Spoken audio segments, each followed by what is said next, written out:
بسم الله الرحمن الرحيم والذين اجتنبوا الطاغوت أن يعبدوها وأنابوا إلى الله لهم البشرى فبشر عبادي الذين يستمعون القول فيتبعون أحسنه أولئك الذين هداهم الله وأولئك هم أولو الألباب.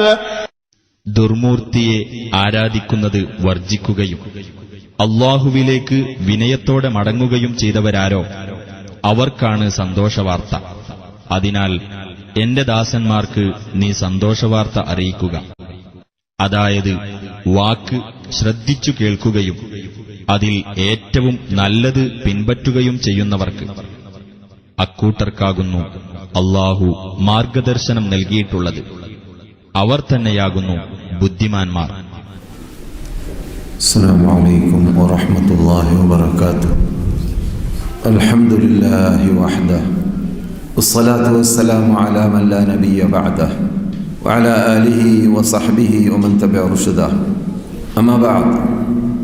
അഊദു ബില്ലാഹി മിനശ് ശൈത്വാനിർ റജീം. വലക്കും ഫിൽ ഖിസാസി ഹയാത്തുൻ യാ ഉലിൽ അൽബാബി ലഅല്ലക്കും തത്തഖൂൻ. അന സഹോദരന്മാരെ, സഹോദരികളെ, സദസ്യരെ, ശ്രോതാക്കളെ, സർവശക്തനായ റബ്ബുൽ ഇസ്സത്തിന്റെ ഇഷ്ടപ്പെട്ട അടിമകളായി വർത്തിക്കാൻ നാം സദാ പാടുപെടുക. അതിന് അല്ലാഹു നമുക്ക് തൗഫീഖ് നൽകുമാറാകട്ടെ. കേൾക്കുന്ന ഉപദേശങ്ങൾ കഴിവിൻ്റെ പരമാവധി ജീവിതത്തിൽ പകർത്തുവാൻ ശ്രദ്ധ ചെലുത്തുക. അല്ലാഹു സഹായിക്കട്ടെ. സഹോദര സഹോദരിമാരെ, ഇന്ന് നാം ചർച്ചയ്ക്ക് എടുത്ത വിഷയം ഇസ്ലാമിലെ ശിക്ഷാ നടപടികൾ എന്നതാണ്.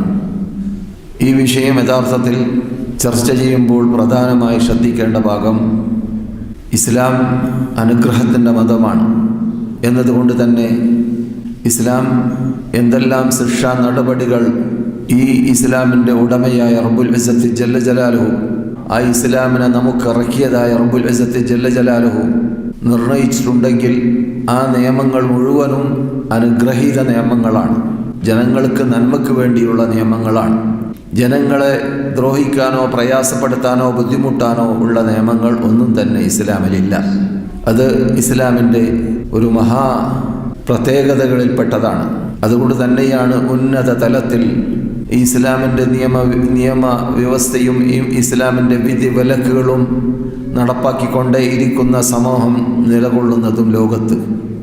മറ്റേത് സമൂഹത്തിൻ്റെ ഇടയിൽ ഇല്ലാത്ത രൂപത്തിലുള്ളതായ ബഹുമതിയും ബഹുമാനവും അന്ന് മുതൽ ഇന്ന് മുതൽ ഖിയാമത്ത് നാൾ വരെ ഈ സമൂഹത്തിന് ഉണ്ടായിക്കൊണ്ടേയിരിക്കുന്നു. അതിനുള്ള ഏറ്റവും വലിയ തെളിവ് തൊള്ള കൊണ്ട് ജനങ്ങൾ പറഞ്ഞില്ലെങ്കിലും ലോകത്തിൽ പെരുത്തുകൊണ്ടേയിരിക്കുന്ന മതം അത് ഇസ്ലാം മാത്രമാണ്. മറ്റൊരു മതവും അധികരിച്ചു കൊണ്ടേയിരിക്കുന്ന മതമെന്ന് പറയാനില്ല. അത് എന്തുകൊണ്ടാണെന്ന് ചോദിച്ചാൽ ഇസ്ലാമിൻ്റെ ആ സമാഹത്ത് കൊണ്ടും അതിൻ്റെ സഹിഷ്ണുത കൊണ്ടും അതിൽ ഉൾക്കൊള്ളുന്നതായ വിശാലമായ അനുഗ്രഹീത ചിന്താഗതികൾ കൊണ്ടും നിയമാവലികൾ കൊണ്ടും വിധിവിലക്കുകൾ കൊണ്ടും തന്നെയാണ്. ഇതിനെ യഥാർത്ഥത്തിൽ ഗണ്ണിക്കുന്നവരും തള്ളിപ്പറയുന്നവരും പണ്ട് തന്നെ ഉള്ളതാണ്. ഇപ്പോൾ മാത്രമല്ല, പണ്ട് തന്നെ ഇസ്ലാമിനെ ആക്ഷേപിക്കുന്നവരുണ്ടായിക്കൊണ്ടേയിരിക്കും. അതുണ്ടായിക്കൊണ്ടേയിരിക്കണം. ഉണ്ടാവുകയില്ല എന്ന് നമുക്ക് പ്രതീക്ഷയും ഇല്ല. അത് നമുക്ക് പ്രബോധകന്മാർ എന്ന നിലക്ക് അത്തരം കാര്യങ്ങളൊക്കെ നമ്മുടെ മുമ്പിൽ വിട്ടുകടക്കുമ്പോൾ അവരുടെ മുമ്പിൽ അവരെ തെളിവ് സഹിതം അവർ പറയുന്ന തെറ്റിദ്ധാരണകളെ, ശുബ്ഹാത്തുകളെ നീക്കി വെക്കാനുള്ള എല്ലാ ചുറ്റുപാടുകളും എല്ലാ തെളിവുകളും റബ്ബുൽ ഇസ്സത്ത് ജല്ല ജലാലുഹു വിശുദ്ധ ഫുർഖാൻ അദീമിലൂടെയും റസൂലുള്ളാഹി സ്വല്ലല്ലാഹു അലൈഹി വസല്ലം അല്ലാഹു സുബ്ഹാനഹു വ തആല ഇറക്കിയതായ ഖുർആന്റെ വിശദാംശത്തിലൂടെയും നമുക്ക് വിശദീകരിച്ചു തന്നിട്ടുണ്ട്. അതുകൊണ്ട് ലോകത്ത് ആർക്കും എന്തും ചർച്ച ചെയ്യുന്ന വേളയിൽ പ്രയാസം അനുഭവിക്കുമെങ്കിലും മുസ്ലിങ്ങളെ സംബന്ധിച്ചിടത്തോളം ഒരു പ്രയാസവുമില്ല. കാരണം മുസ്ലിങ്ങൾ ഉൾക്കൊള്ളുന്നതായ തത്വം അവരിൽ നിന്നിട്ട് നിർമ്മിച്ചതല്ല. ഈ മനുഷ്യനിർമ്മിതമായ തത്വങ്ങളാകുമ്പോഴാണ് അതിൽ വീഴ്ചയുണ്ടാവുക. അതിനെക്കുറിച്ചാണ് ചർച്ചയ്ക്ക് വിധേയമാവലും വീഴ്ച കണ്ടെത്തലും ആ വീഴ്ചകളെക്കുറിച്ച് വീഴ്ചയാണെന്ന് സമ്മതിക്കേണ്ടി വരലും എന്നിട്ട് അവസാനം ആ തത്വചിന്തകളോ ആ ശാസ്ത്രങ്ങളോ കുറെ കാലങ്ങളിൽ ഇവിടെ ഭൂമിയിൽ ജീവിച്ചാലും അതിന് വളരെ പരിമിതമായ വയസ്സ് മാത്രമേ ഉണ്ടാവാറുള്ളൂ. ഉടനെ തന്നെ അത് ഇൽമിഹ്ലാലിലേക്ക് തേഞ്ഞുമാഞ്ഞി നാമാവശേഷപ്പെടുകയും ചെയ്യും ഭൂമിയിൽ നിന്നിട്ട്. അങ്ങനെയുള്ള എത്രയോ ചിന്താഗതികൾ, എത്രയോ തത്വങ്ങൾ, എത്രയോ അങ്ങനെയുള്ളതായ ആദർശങ്ങൾ നാം കണ്ടു, ഓരോ കാലഘട്ടങ്ങളിലായി കണ്ടു. അവരിൽ നിന്നിട്ട് പലരും നല്ല പ്രമുഖന്മാരും കൽപ്പുള്ളവരും കഴിവുള്ളവരും ആയിരുന്നു. എന്നിട്ടും അവരുടെ തത്വം ഇവിടെ നിലനിന്നില്ല. പക്ഷേ ഇവിടെ നിലനിൽക്കുന്ന തത്വം അത് നമ്മുടെ കൂടെയുള്ളതായ അഭിമാനത്തോടുകൂടി നമുക്ക് ലോകത്തോട് കൊട്ടിഘോഷിക്കാൻ സാധിക്കുന്നതായ ഈ ഇസ്ലാമാകുന്ന വിശുദ്ധ മതം, അതിൻ്റെ നിയമാവലികളും വിധിവിലക്കുകളും ആണ്. കാരണം അതിൻ്റെ ഉടമകളുടെ കൂടെ ഹുജ്ജത്തുണ്ട്, തെളിവുകളുണ്ട്, ശക്തിയായ തെളിവുകളുണ്ട്. എന്നതുകൊണ്ട് തന്നെ അവർക്ക് ഏത് മേഖലകളിലും പരാജയപ്പെടേണ്ടി വരികയില്ല. പരാജയപ്പെട്ടിട്ടുമില്ല, പരാജയപ്പെടാൻ പാടുള്ളതുമല്ല. കാരണം അല്ലാഹു സുബ്ഹാനഹു വ തആലയുടെ മതമാണ് എന്നതുകൊണ്ട് തന്നെ. വലില്ലാഹിൽ ഇസ്സത്തു വലിറസൂലിഹി വലിൽ മുഅ്മിനീൻ, അല്ലാഹുവിനും അല്ലാഹുവിൻ്റെ റസൂലിനും അല്ലാഹുവിൻ്റെ റസൂലിനെ കൊണ്ടും അല്ലാഹുവിനെ കൊണ്ട് വിശ്വസിച്ചവർക്കുമാണ് ഇസ്സത്ത്. ഇവിടെ ആ ഇസ്സത്തും അഭിമാനവും ശരിക്ക് നിലനിന്നുകൊണ്ട് പോകുന്നത് അത് ഇസ്ലാമിൽ മാത്രമാണ്. കാരണം ഇസ്ലാമിൻ്റെ കൂടെയാണ് സത്യമുള്ളത് കൊണ്ട് തന്നെ. പറഞ്ഞു വരുന്നത് മുഖവര എന്നോണം ഈ വിഷയം അഥവാ ശിക്ഷാ നടപടികൾ എന്നത് അതിഭീകരതയാണ്. അറബി ഭാഷയിൽ അതിനെക്കുറിച്ച് ഇസ്ലാമിൻ്റെ ശത്രുക്കൾ പറയാറുള്ള പദപ്രയോഗം തന്നെ വഹ്ഷിയത്താണ്, ഹമജിയത്താണ്, ഹാസിയത്താണെന്നൊക്കെ പറയും. എന്ന് പറഞ്ഞാൽ വളരെ ക്രൂരതയുള്ളതാണ്, ഭീകരന്മാർ ചെയ്യുന്ന പ്രവർത്തനമാണ് എന്നൊക്കെ പണ്ടേ പറഞ്ഞുകൊണ്ടേയിരുന്നു, ഇപ്പോഴും അവർ പറഞ്ഞുകൊണ്ടേയിരിക്കുന്നുമുണ്ട്. ഒന്നിരിക്കലോ ഇസ്ലാമിൻ്റെ പേരിൽ ഇസ്ലാമിലേക്ക് ചേർത്ത് പറയുന്ന മുസ്ലിം വേഷധാരികൾ അത് ഇസ്ലാമിൻ്റെ അകത്ത് നിന്നുകൊണ്ട്, ഇസ്ലാമിൻ്റെ പുറത്ത് നിന്നുകൊണ്ട് ഇസ്ലാമിൻ്റെ ശത്രുക്കളാകുന്ന മറ്റു ഇതര മതസ്ഥരിൽ ഇസ്ലാമിനെ വെറുക്കുന്നവരും ഇസ്ലാമിനെ നശിപ്പിക്കണമെന്ന പൂതി വെച്ച് ജീവിക്കുന്നവരും അത് സാധിക്കുന്നതുമല്ല. യുരീദൂന ലിയുത്ഫിഉ നൂറല്ലാഹി ബിഅഫ്വാഹിഹിം വയഅബല്ലാഹു ഇല്ലാ അയ്യുത്തിമ്മ നൂറ. അവര് അള്ളാഹുവിൻ്റെ പ്രകാശത്തെ കെടുത്താൻ ഉദ്ദേശിക്കുന്നു. അള്ളാഹു തീരുമാനിച്ചത് ഈ പ്രകാശം ഇവിടെ നിലനിൽക്കുക തന്നെ വേണം, വ്യാപകമാവുക തന്നെ വേണം ഖിയാമത്ത് നാൾ വരെ. അതിനെ നശിപ്പിക്കാൻ ലോകത്തിൽ ഏത് ശക്തിക്കോ വ്യക്തിക്കോ സാധിക്കുന്നതേ അല്ല. എന്നാൽ ഇങ്ങനെയുള്ള ചിന്താഗതികൾ വ്യാപകമായി കൊണ്ടേയിരിക്കുന്ന യുഗത്തിലാണ് നാം ഇപ്പോൾ ജീവിക്കുന്നത്. മുമ്പ് തന്നെ ഉള്ളതാണ് എങ്കിലും യഥാർത്ഥത്തിൽ ഇസ്ലാം ഇങ്ങനെയുള്ള തോന്നിവാസങ്ങളും അല്ലെങ്കിൽ തെറ്റിയ വളഞ്ഞു തിരിഞ്ഞ ന്യായങ്ങളും ഈ മതത്തിൻ്റെ വിധി വിലക്കുകളെക്കുറിച്ച് പറഞ്ഞു നടക്കുന്നുണ്ടെങ്കിലും അവർക്ക് ചുട്ട മറുപടി പറയാൻ അതാത് കാലഘട്ടത്തിൽ അല്ലാഹു സുബ്ഹാനഹു വ തആല പ്രബോധകന്മാരെയും ദായികളെയും പണ്ട് കാലഘട്ടങ്ങളിൽ മുർസലുകൾ, അവർക്ക് ശേഷം അവരുടെ പ്രതിനിധികളായ ദായികളെ അല്ലാഹു സുബ്ഹാനഹു വ തആല നിർണയിച്ചു കൊണ്ടേയിരിക്കുന്നുണ്ട്.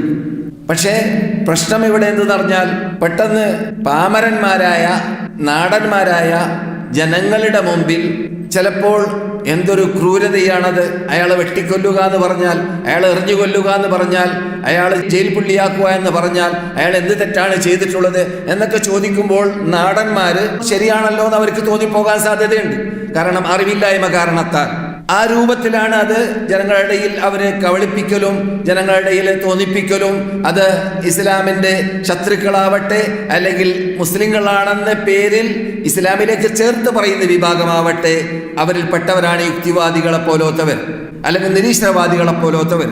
എന്നാൽ അതേ സമയത്ത് കൂട്ടക്കൊല നടത്തിയാൽ, കൂട്ടമായിട്ട് നടത്തിയാൽ അതൊന്നും ഭീകരതയല്ല. കവി പറയാറുണ്ട്, ഖത്ലും റിഇൻ ഫീ ഗാബത്തിൻ ജരീമത്തുൻ ലാ തുഗ്തഫർ. ഒരു മനുഷ്യനെ വധിക്കുക എവിടെയെങ്കിലും മുക്കിലോ മൂലയിലോ അല്ലെങ്കിൽ കാട്ടിലോ ഉള്ളതായ ഒരു മൃഗത്തെ വധിക്കുക, അത് വലിയ സന്തോഷമായി കാണും ഇന്നത്തെ യുഗത്തിൽ. എത്രയോ വലിയ വലിയ കേസുകൾ കോർട്ടിലുണ്ട്. പാശ്ചാത്യരുടെ നാടിൽ ഒരു നായയെ ഒരാൾ കൊന്നു എന്നത് കാരണത്താൽ ഒന്നും രണ്ട് കേസുകളല്ല, ധാരാളം കേസുകളുണ്ട്. അപ്പോൾ ഖത്ലും റിഇൻ ഫീ ഗാബത്തിൻ, ഒരു കാടിൽ വെച്ചിട്ട് ഒരു നായയോ അല്ലെങ്കിൽ ഒരു മൃഗത്തെയോ വധിക്കുക എന്നത് പൊറുക്കാൻ പറ്റാത്തതായ സന്തോഷമായിട്ടാണ് ഇന്നത്തെ യുഗത്തിൽ അങ്ങനെയുള്ളവർ കാണുക. അതേസമയത്ത് വഖത്ലു ശഅബിൻ കാമിലിൻ ഖദിയ്യത്തുൻ ഫീഹാ നദർ, ഒരു നാട്ടിലുള്ള മുഴുവൻ സമൂഹത്തെ നശിപ്പിക്കുക എന്നത് അത് നമുക്ക് ചിന്തിക്കണം, അതിനെക്കുറിച്ച് പഠിക്കണം, അതിനെക്കുറിച്ച് നമുക്ക് യോഗം കൂടണം, അതിനെക്കുറിച്ച് നമ്മൾക്ക് ആലോചിക്കണം. അതാ അതിൻ്റെ മറുപടി. കൂട്ടത്തോടു കൂടി മിനിമാറിൽ വെച്ചിട്ട് ആയിരക്കണക്കിന് ആളെ കൊല്ലപ്പെടുന്നത് നാം കേട്ടു. അതിനെ പഠനം നടത്താണ്, ചിന്തിക്കുകയാണ്, അതിനെക്കുറിച്ച് ആലോചിക്കുകയാണ്. നാൽക്കാലി മൃഗത്തിന് കൊല്ലപ്പെട്ടപ്പോൾ അതിനെക്കുറിച്ച് പഠനം നടത്തുക എന്ന് മാത്രമല്ല, അത് മഹാവന്തോഷമാണ്, മഹാപാപമാണ്, അതിന് പകരം ചോദിക്കണം എന്നതാണ്. ഈ നിലയിലാണ് ഇന്നത്തെ ചിന്താഗതിയുള്ളത്. അതേ സമയത്ത് മുസ്ലിം രാഷ്ട്രങ്ങളിൽ റസൂലുള്ളാഹിന്റെ കാലഘട്ടം മുതൽ ഇന്ന് വരേക്കും ഈ ഇസ്ലാം പറയുന്നതായ ശിക്ഷാ നടപടികൾ കൈക്കൊള്ളുക എന്നത് എത്ര പേർക്കാണ് ഈ നടപടികൾ കൈകൊള്ളാറുള്ളത്? 30 മില്യൺ ജനങ്ങൾ ജീവിക്കുന്ന നാട്ടിൽ ഒരു വർഷത്തിൽ എത്ര കൊല നടക്കുന്നു? സൗദി അറേബ്യയിൽ 32 മില്യൺ ജനങ്ങൾ ജീവിക്കുന്ന നാട്ടിൽ കൊലക്കേസിൽ കൊല എത്ര നടക്കുന്നു? അതേ ജനസംഖ്യ ഉള്ളതായ മറ്റു ഈ സൗദി അറേബ്യ അല്ലാത്ത നാടുകളിൽ കൊലക്കേസ് ഇല്ലാത്ത രൂപത്തിലും കൊലക്കേസ് ഉള്ള രൂപത്തിലും എത്ര പേരെ കൊല്ലപ്പെടുന്നു? ഒന്ന് താരതമ്യേന പഠനം നടത്തി നോക്കിയാൽ അറിയാൻ സാധിക്കുന്നതാണ്. കൊല എന്ന് പറയുന്നത് ആപേക്ഷികമായിട്ട് മുസ്ലിം രാഷ്ട്രത്തിൽ ഇല്ല എന്ന് പറയാം. അങ്ങനെയാണെങ്കിൽ അത്രയും ചുരുക്കമാണ്, അത്രയും കുറവാണ്. എന്തേ? അതാണ് അള്ളാഹുവിന്റെ കൽപ്പന. അങ്ങനെയാണ്. ഒലക്കും നിങ്ങൾക്കുണ്ട് ഫിൽ ഖിസാസി, നിങ്ങൾ കൊന്നവരെ കൊല്ലുക എന്ന നിയമം നടപ്പാക്കുന്നതിലുണ്ട്. ഹയാ, വമ്പിച്ച ജീവിതമുണ്ട്. യാ ഉലിൽ അൽബാബ്, ബുദ്ധിജീവികളെ, നിങ്ങൾ ബുദ്ധി ഉപയോഗിക്കുകയാണെങ്കിൽ നിങ്ങൾക്ക് ആ പ്രത്യേകത കാണാം. ഈ പദം, ഇതിന്റെ സാഹിത്യ ശൈലിയെ കണ്ടിട്ട് അമ്പരന്നു പോയി ആര്? പണ്ട് മക്കക്കാർ. ഈ ആയത്തിറങ്ങിയ കാലഘട്ടത്തിൽ പണ്ടുള്ള അറബികൾ, അറബികൾക്ക് അറബി ഭാഷയുടെ പ്രത്യേകത അറിയാം. ഈ പദം വേറൊരു ശൈലിയിൽ കൂടി പറയാൻ പറ്റുമോ എന്ന് പല പദങ്ങൾ അവരുണ്ടാക്കി നോക്കിയതാണ്. അൽ ഖത്ലു അംഫാലിൽ ഖത്ൽ എന്ന് പറഞ്ഞു നോക്കി. അഥവാ സാഹിത്യ ശൈലിയിൽ ഇതിനോട് കടപിടിക്കുന്ന ഒരു പദം. അഥവാ ഒരു വ്യക്തിയെ കൊന്നു കഴിഞ്ഞാൽ ആ കൊന്നവനെ പിടിച്ച് കൊല്ലുക എന്നതിൽ നിങ്ങൾക്ക് വമ്പിച്ച ജീവിതമുണ്ടെന്ന് ഖുർആൻ പറയുന്നു. ഈ ജീവിതമുണ്ടെന്ന് പറയുന്ന ഈ ഖുർആനിന്റെ ഈ സാഹിത്യ ശൈലിയോട് കടപിടിക്കുന്ന വല്ല പദവും ഉണ്ടോ എന്ന് അന്വേഷിച്ച് കണ്ടുപിടിച്ചിട്ട് അവർക്ക് കൊണ്ടുവരാൻ സാധിച്ചതേ ഇല്ല. അവരെ അന്നു മുതൽ ഇന്ന് വരെ പരാജയത്തിലാണ്. അൽ ഖത്ലു അംഫാലിൽ ഖത്ലി എന്ന പദമാണ് ഈ വിഷയത്തിൽ കൊന്നവനെ കൊല്ലുന്നതിൽ കൊലയെ നിർമാർജനം ചെയ്യലുണ്ട് എന്നാണ് അതിന്റെ അർത്ഥം. കൊന്നവനെ കൊല്ലുന്നതിൽ കൊലയെ നിർമാർജനം ചെയ്യലുണ്ട് എന്നാണ് അതിന്റെ അർത്ഥം. അങ്ങനെയുള്ള പദം ഉണ്ടാക്കാനല്ലാതെ അള്ളാഹ് പറഞ്ഞ ശൈലി ഉണ്ടാക്കാൻ, ആ ശൈലി പറയാൻ ലോകത്തിന് അന്ന് മുതൽ ഇന്ന് വരെ സാധിച്ചിട്ടില്ല. അതാണ് ഖുർആന്റെ പ്രത്യേകത. ഖുർആന്റെ ഇജാസ് എന്ന് പറയുന്നുണ്ടല്ലോ. ഇജാസ് എന്ന് പറഞ്ഞാൽ സൃഷ്ടികളുടെ കഴിവിനപ്പുറമുള്ളത് എന്നാണ് ഇജാസിന്റെ അർത്ഥം. മനുഷ്യന്മാരുടെ കഴിവെന്നല്ല, മനുഷ്യനും ജിന്നും മലക്കും എല്ലാം ഉൾക്കൊള്ളുന്ന സൃഷ്ടികളുടെ കഴിവിനപ്പുറമുള്ളതിന്റെ പേരാണ് എന്ത്? ഇജാസ്. മനസ്സിലായില്ലേ? ഉണ്ടാക്കാൻ പറ്റൂല. അള്ളാഹ് തന്നെ പറഞ്ഞതാണ്.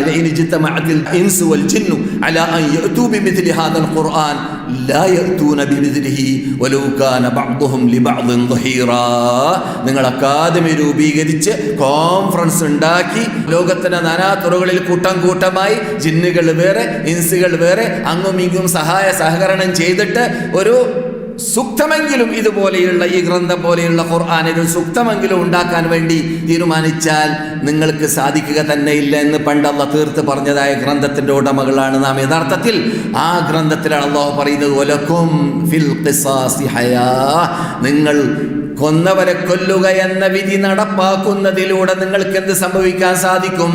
ഹയാ, നല്ല ജീവിതം ഉണ്ടാക്കാൻ സാധിക്കും. എന്തേ? അബുൽ ആലിയെ പോലത്തവരായ താബിഈങ്ങൾ പറയുന്നുണ്ട്. അത് വിശദാംശത്തിൽ നാം ആസ്വദിക്കുന്ന അനുഭവമാണത്. എന്ത്? ഒരാള് കൊന്നവരെ ഗവൺമെന്റ് കൊല്ലും, രാജാവ് പിടിച്ചു കൊല്ലും, അമീർ പിടിച്ചു കൊല്ലും എന്ന തീരുമാനം ഉണ്ടായിക്കഴിഞ്ഞാൽ ഒരു പ്രാവശ്യം കൊല്ലാൻ ചിന്തിക്കുന്നതിന് മുമ്പ് 100 പ്രാവശ്യം അവനെ രക്ഷിക്കാൻ അവൻ ചിന്തിക്കും. മനസ്സിലായില്ലേ? അതാണ് ഹയാ. കൊല്ലാൻ തുനിയൂല. എന്നെ കൊന്നു കഴിഞ്ഞാൽ എന്നെ നാളെ കൊല്ലുമെന്ന് ഈ കൊല്ലാതെ കയ്യും കൊള്ളും കാര്യക്കാരൻ. 2000 റിയാൽ പണ്ടത്തെ കാലഘട്ടത്തിലൊക്കെ അങ്ങനെയാണ്. ഇപ്പോൾ കുറച്ച് കൂടുതലുണ്ടായിരിക്കും. ഒരു 20 ലക്ഷം അല്ലെങ്കിൽ 2 ലക്ഷം റിയാൽ ഉണ്ടായാൽ ഒരു കൈക്കൂലിക്ക് കൊടുത്താൽ അതൊക്കെ ശരിയാകുമെന്ന നിഗമനമാണല്ലോ ഇപ്പോൾ.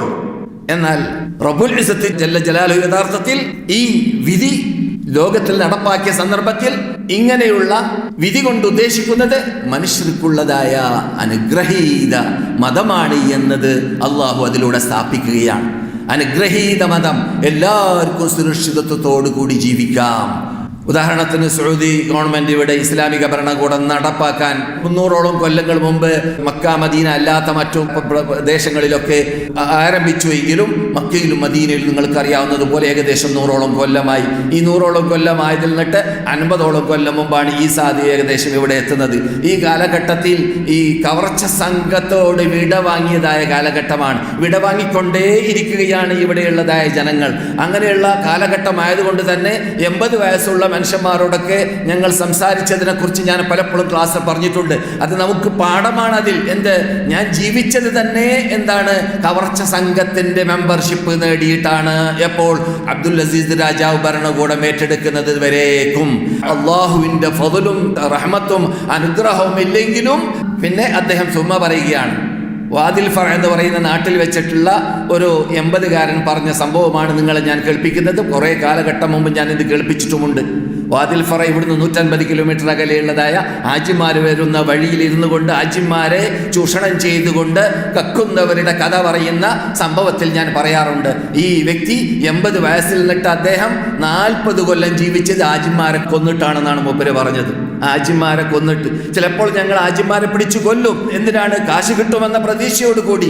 എന്നിട്ട് ഞങ്ങൾക്ക് ഖേദം വരും. എന്തിലെ ഖേദം? കൊന്നതിലല്ല. മൂപ്പര് പറയാണ് കൊന്നതിലല്ല ഖേദം, ഒന്നും കിട്ടിയില്ലല്ലോ, ഒന്നും കക്കാൻ കിട്ടിയില്ലല്ലോ, ഇതാണ് ഖേദം.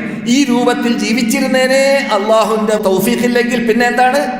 മലിക് അബ്ദുൽ അസീസ് ഇവിടെ ഭരണകൂടം ഏറ്റെടുത്തിട്ടില്ലെങ്കിൽ റഹ്മത്തുള്ളാഹി അലൈഹി.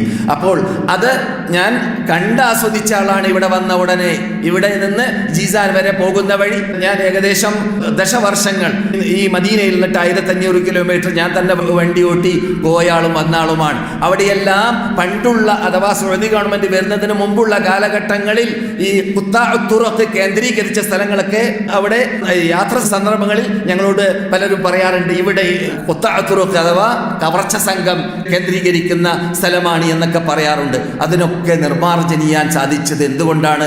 സുരക്ഷിതത്വത്തോടുകൂടി സൗദി അറേബ്യയുടെ ഏത് മുക്കിലേക്ക് മൂലയിലേക്ക് ഇവിടെ ജനങ്ങൾക്ക് യാത്ര ചെയ്യാനുള്ള, സൗദി അറേബ്യ എന്നൊക്കെ പറഞ്ഞ സാധാരണ നാടല്ല, ഇന്ത്യയെക്കാളും അല്പം ചുരുക്കമേ കുറവുള്ളൂ അതിന്റെ നീളത്തിലും വലുപ്പത്തിലും. അത്രയും വലിയ നാടാണ് സൗദി അറേബ്യ എന്ന് പറഞ്ഞാൽ. ഇവിടുത്തെ റുബുഉൽ ഖാലി എന്ന് പറഞ്ഞാൽ അത് ഇതിന്റെ 4/1 ഭാഗം വെറും മരുഭൂമിയാണ്. മനസ്സിലായില്ലേ? അങ്ങനെയുള്ള ഈ വലിയ നാട്, ആ നാട്ടിനെ സുബ്ഹാനല്ലാഹ് ഇസ്ലാമിക ഭരണകൂടത്തിലൂടെ അഥവാ നമ്മുടെ വിഷയമാകുന്ന ഇസ്ലാമിക ശിക്ഷാ നടപടി നടപ്പാക്കണമെന്ന തീരുമാനമെടുത്തതോടുകൂടി സുരക്ഷിതത്വം നാട്ടുകാർക്ക് ലഭിച്ചു. അതിനു മുമ്പ് നൂറ്റാണ്ടുകൾ ഇവിടെ തുർക്കികൾ ഭരിച്ചിരുന്ന കാലഘട്ടങ്ങളിൽ തുർക്കിയിൽ നിന്നിട്ട് പലരും, ഞാൻ എല്ലാവരെയും മൊത്തത്തിൽ തള്ളി പറയുന്നില്ല, പലരും തുർക്കികൾ ഭരിച്ച സന്ദർഭങ്ങളിൽ ഇവിടെ ഇസ്ലാമിക നിയമം നടപ്പാക്കാൻ പരിശ്രമിച്ചിട്ടില്ല എന്ന് മാത്രമല്ല പലരും അവരുടെ കാലഘട്ടങ്ങളിൽ ഇസ്ലാമിനെ കുറിച്ച് അതിന്റെ ABCD അറിയാത്ത വെറും ായി ജീവിക്കേണ്ടതായ ചുറ്റുപാട് അല്ലെങ്കിൽ ഗതികേട് തന്നെ പറയാം ഈ നാട്ടിൽ നിന്നിട്ട് പലർക്കും ഉണ്ടായിരുന്നു അവര് ഭരിച്ചതായ കാലഘട്ടങ്ങളിൽ. എന്നാൽ ഈ ഞാൻ പറഞ്ഞതായ ആക്ഷേപാർഹമായ ശൈലികളൊക്കെ പറയുന്നത് യഥാർത്ഥത്തിൽ എന്തിന്റെ പേരിലാണ്? അവർ മനസ്സിലാക്കുന്നത് ഈ മുസ്ലിങ്ങൾ അവരുടെ പോക്കറ്റിൽ നിന്നുണ്ടാക്കിയ നിയമമാണിത്, സൗദി ഗവൺമെന്റ് അവരുടെ പോക്കറ്റിൽ നിന്നുണ്ടാക്കിയ നിയമമാണിത്. അപ്പോൾ കാറൽ മാർക്സും ലെനിനും അതുപോലെയുള്ളതായ അല്പചിന്തകന്മാരും ഉണ്ടാക്കിയ തത്വം പോലത്തതായ ഒരു തത്വമാണ്, ഒരു ശാസ്ത്രമാണ് ഇത് എന്ന് അവർ മനസ്സിലാക്കിയത് കൊണ്ടാണ്. പക്ഷേ നമുക്ക് അവരോട് പറയാനുള്ളതും ലോകത്തോട് പറയാനുള്ളതും ഇതിൽ കൈകടത്താനോ ഇതിൽ കുറക്കാനോ ഇതിൽ കൂട്ടാനോ ഇതിൽ ചുരുക്കാനോ ലോകത്തിലുള്ള മുസ്ലിങ്ങൾ എന്നിട്ട് ഒരു വ്യക്തിക്കോ ശക്തിക്കോ ഒരു രാഷ്ട്രത്തിനോ നേതാവിനോ ആർക്കും തന്നെ നബിമാർക്ക് വരെ അധികാരമോ അവകാശമോ ഉണ്ടായിട്ടില്ല. എന്തുകൊണ്ട്? ഇത് അള്ളാന്റെ മതമാണ്, അള്ളാന്റെ നിയമമാണ്, അള്ളാന്റെ വിധി വിലക്കുകളാണ്. അത് മനുഷ്യരാശിയുടെ നന്മക്ക് വേണ്ടിയും അവർക്ക് അനുഗ്രഹമായും കൊണ്ട് ഇറങ്ങിയതായ മതമാണ്. എന്നതുകൊണ്ട് തന്നെ ആ മതം അതിവിടെ വെറും നമസ്കരിക്കണം, നോമ്പ് പിടിക്കണം, സക്കാത്ത് കൊടുക്കണം, ഹജ്ജ് ചെയ്യണം എന്നതുപോലത്തെ വിധികൾ മാത്രം നൽകിയതല്ല, ഇബാദത്തുകൾ മാത്രം ഇവിടെ ഇറങ്ങിയതല്ല. മറിച്ച് ഇവിടെ മനുഷ്യരാശി സുരക്ഷിതത്വത്തോടു കൂടി അപകടമില്ലാതെ ജീവിക്കാനുള്ള ചുറ്റുപാട് അന്തരീക്ഷം ഉണ്ടാക്കുന്ന ഒരു നിയമവ്യവസ്ഥ അല്ലാഹു സുബ്ഹാനഹു വ തആല ഖുർആനിലൂടെ റസൂലുള്ളാഹി സ്വല്ലല്ലാഹു അലൈഹി വസല്ലം അതിന്റെ വിശദാംശമാകുന്ന സ്ഥിരീകരിക്കപ്പെട്ട സുന്നത്തിലൂടെ ഇവിടെ നമ്മുടെ മുമ്പിൽ അർപ്പിച്ചു പോയതായ യാഥാർത്ഥ്യമാണ്. അതുകൊണ്ടാണ് നമുക്ക് മറുപടി പറയാനില്ല, അല്ലാഹ് പറഞ്ഞതേ പറയാനുള്ളൂ. നിങ്ങൾ എന്ത് എപ്പോൾ എവിടെ പറഞ്ഞാലും മറുപടി എന്താണ്? അങ്ങനെയാണ് ഖുർആനിലുള്ളത്. അത് മീതെന്നിറങ്ങിയതാണ്. അത് ഇവിടുന്ന് ഭൂമിയിൽ നിന്നിട്ടുണ്ടായതല്ല. മീതെന്നിറങ്ങിയതിൽ മീതെയുള്ള ആൾ തന്നെ തീരുമാനിക്കണം. താഴെയുള്ള ആൾക്ക് തീരുമാനിക്കാൻ അധികാരമോ അവകാശമോ ഇല്ല. അതേ അതിന് മറുപടിയുള്ളൂ. പക്ഷേ ഇങ്ങനെ മാത്രം പറഞ്ഞ് ഞങ്ങൾ പ്രീതിപ്പെട്ടോ? ഇല്ല.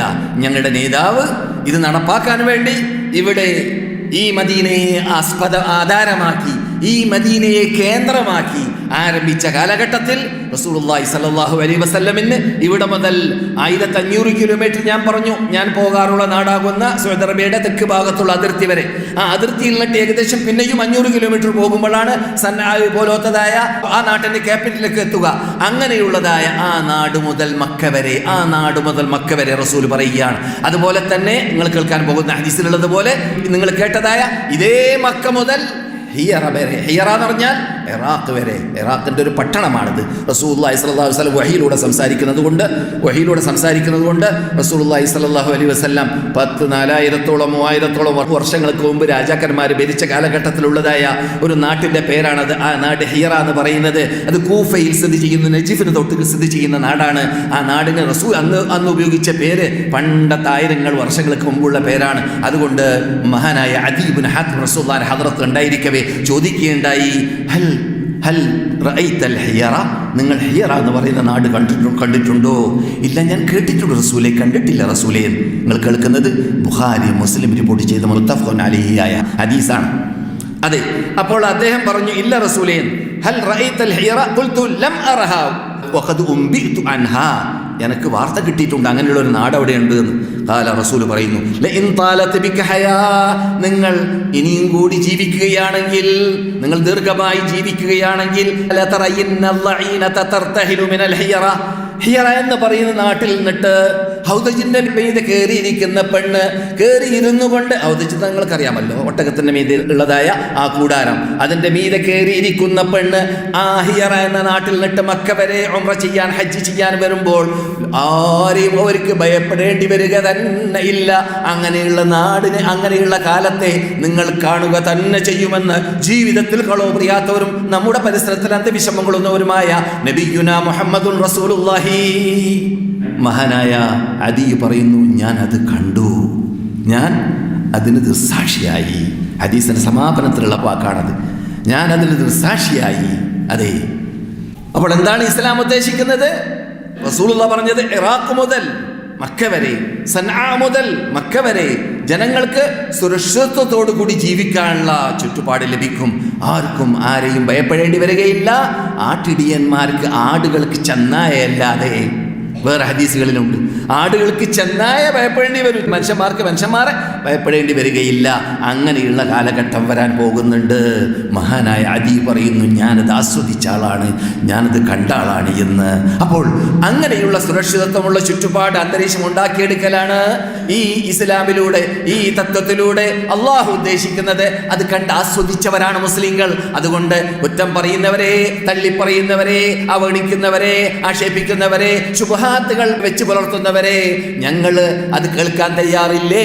ഇല്ല. കാരണം ഞങ്ങൾ ഇത് കേട്ട് പ്രവർത്തിച്ച് പ്രാവർത്തികമായി ആസ്വദിച്ചവരാണ്. നിങ്ങൾക്കുള്ള ശുബ്ഹാത്തുകൾക്ക് മറുപടിയും ഞങ്ങളുടെ കൂടെയുള്ള ഖുർആനിലുണ്ട്, മറുപടിയും ഞങ്ങളുടെ കൂടെയുള്ള സുന്നത്തിലുണ്ട്, മറുപടിയും ഞങ്ങളുടെ നേതാവായ നബിയുനാ മുഹമ്മദ് റസൂലുള്ളാഹി സ്വല്ലല്ലാഹു അലൈഹി വസല്ലം നടപ്പാക്കിയതായ ആ ജീവിത രീതിയിലൂടെ നമുക്ക് കാണാൻ സാധിക്കുന്നതാണ്. അതുകൊണ്ട് ഈ ശുബ്ഹാത്തുകൾക്ക് ഒരു വിലയും നിലയും നാം കൊടുക്കാറില്ല. അതങ്ങനെ ഉണ്ടായിക്കൊണ്ടേ ഇരിക്കും. യുക്തിവാദികളൊന്ന് പറയും, നിരീശ്വരവാദികൾ മറ്റൊന്ന് പറയും, നിർമ്മാതവാദികൾ പിന്നൊന്ന് പറയും. അതൊന്നും നമുക്ക് കേൾക്കേണ്ട ആവശ്യമില്ല. ഇത് ഞാൻ കേട്ടപ്പോൾ അദി നിങ്ങൾക്ക് പരിചയമുണ്ടല്ലോ. അദീ ഇബ്നു ഹാത്തിം ക്രിസ്ത്യാനിയായിരുന്നു. അദ്ദേഹം കുരിശുമായിട്ട് റസൂലുള്ളാഹിന്റെ പള്ളിയിൽ കടന്നു വന്ന ആളാണ്. ഈ വരവല്ല, അതിനു മുമ്പ്. എന്നിട്ട് മുസ്ലിമായ വ്യക്തിയാണ്. മനസ്സിലായില്ലേ? അയാൾ രാജകുമാരനും കൂടിയാണ്. ഹൈൽ നാടിന്റെ നേതൃത്വമാണ് അവരുടെ വാപ്പ ഹാത്തിമുത്തായി എന്ന് പറയുന്ന വ്യക്തിത്വം. വലിയ ധർമ്മിഷ്ഠനായ വ്യക്തിയാണ് അദ്ദേഹത്തിന്റെ വാപ്പ ഹാത്തിമുത്തായി. അറിയാത്തതായ നമ്മുടെ അയൽ രാഷ്ട്രക്കാരും ചിലപ്പോൾ നമ്മുടെ രാഷ്ട്രക്കാരൊക്കെ അവിടെ സിയാറത്ത് ചെയ്യാൻ പോകാറുണ്ട്. എവിടെ? ഈ ക്രിസ്ത്യാനിയായി മരിച്ചതായ ഹാത്തിമുത്തായിന്റെ ഖബർ. അത് അടിവരയിടണം. കാരണം അത് അറിവില്ലാത്തവർ കാട്ടുന്നതാണ്. അങ്ങനെ ചെയ്യരുത്. പോകുന്നവരവിടെ ഹൈലിലേക്ക് ചരിത്ര ഭാഗങ്ങളൊക്കെ കാണാൻ വേണ്ടി പോവുകയാണെങ്കിലും ആ കാര്യങ്ങൾ അവിടെ ഉണർത്തുകയും വേണം. ഇവിടെ സൗദി ഗവൺമെന്റ് വളരെ ശക്തിയായ ശൈലിയിൽ അങ്ങനെയുള്ള വിശ്വാസപരമായ കാര്യത്തിൽ വരുന്നതായ വ്യതിയാനങ്ങളെ ഉന്മൂലനം ചെയ്യാൻ വേണ്ടിയിട്ട് സൗദി അറേബ്യയുടെ എല്ലാ ഭാഗത്തും പരിശ്രമിക്കുന്നുണ്ട്. അക്കൂട്ടത്തിൽ അവിടെയും പരിശ്രമം നടക്കുന്നുണ്ട് താനും. എന്നാലും അറിവില്ലാത്തവർ അത്തരം തോന്നിവാസങ്ങൾ കാട്ടാറുണ്ട്. അവർ അല്ലാഹു ഹിദായത്തിലാക്കട്ടെ. പറഞ്ഞു വരുന്നത്, ഇദ്ദേഹം അഥവാ അദി പറയുകയാണ്, ഞാൻ എൻ്റെ നഫ്സിനോട് ചോദിച്ചു, എന്ത് ഇങ്ങനെയുള്ള സുരക്ഷിതത്വമോ? അപ്പോൾ എൻ്റെ നാട്ടുകാരായ ഉണ്ടല്ലോ, തയ്യ് ഗോത്രക്കാരായ കവർച്ച സംഘങ്ങളുണ്ടല്ലോ, അത് സഅറുൽ ബിലാദ്, നാടൊട്ടുക്കും നാളമാക്കി മാറ്റിയതായ കള്ളന്മാർ, അവരൊക്കെ എവിടെയായിരിക്കും എന്ന് എൻ്റെ ഹൃദയത്തിൽ ഇങ്ങനെ ഞാൻ എന്നോട് ചോദിച്ചു. ആര്? അദീനോട് ചോദിച്ചു. ഇത് കേട്ടപ്പോൾ തുടരുന്നു റസൂല്, നിങ്ങൾ ഇനിയും കൂടി ജീവിക്കുകയാണെങ്കിൽ നിങ്ങൾ തുറക്കുക തന്നെ ചെയ്യും, റിപ്പബ്ലിക് നടത്തുക തന്നെ ചെയ്യും. കുനൂസ കിസ്റ, കിസ്റയുടെ കൻസ്, കിസ്റ രാജാവിൻ്റെ നാട്, അദ്ദേഹത്തിൻ്റെ കൂടെയുള്ളതായ ആ രാഷ്ട്രീയവും ആ സ്വർണവും വെള്ളിയും ആ കിരീടങ്ങളും ആ കൊട്ടാരങ്ങളും അതെല്ലാം നിങ്ങളുടെ കസ്റ്റഡിയിലായി മാറും.